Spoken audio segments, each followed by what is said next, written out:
Hi, I'm Miley with Miley Alicia Designs, and in this set of tutorials we're going to be working on creating what I'm calling my library cards.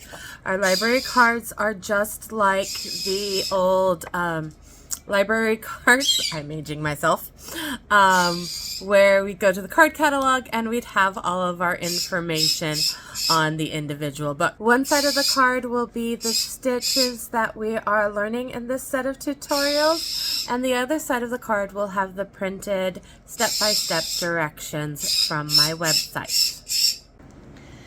So to create our library cards, we're going to need whatever our sampler is.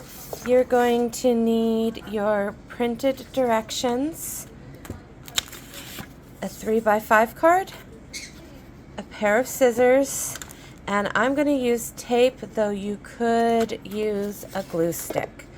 So our first step is we want to go ahead and cut out our directions.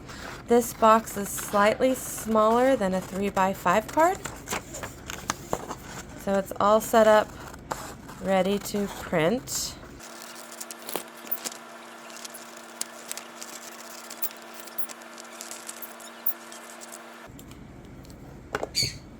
And then we want to make sure we have the right direction with the right sampler card. The first step is to attach our directions to one side. And I'm just going to do the sticky roll method, where I've got my sticky side and I roll one side to the other.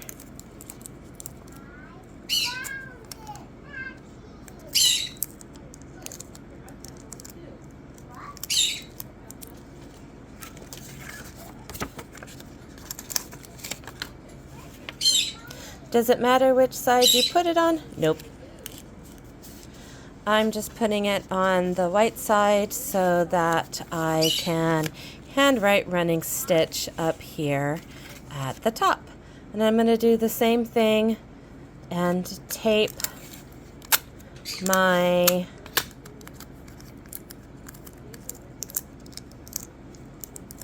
And you might want to use masking tape. I don't know how well Scotch tape, now that I'm thinking about this, is going to hold, but we'll find out.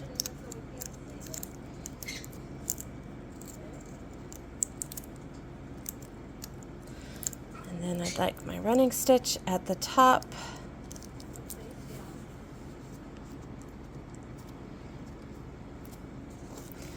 So I have my library card set up. Then to store them, I have just a 3x5 index card box that I can slide them in and will hold all of my stitches.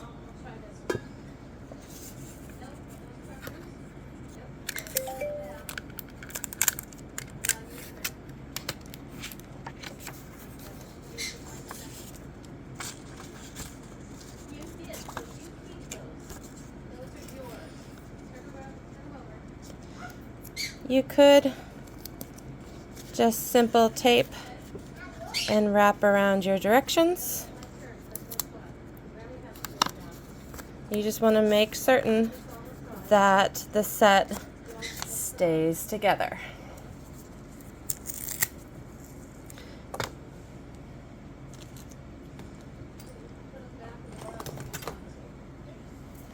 So I'm going to try masking tape with my back stitch.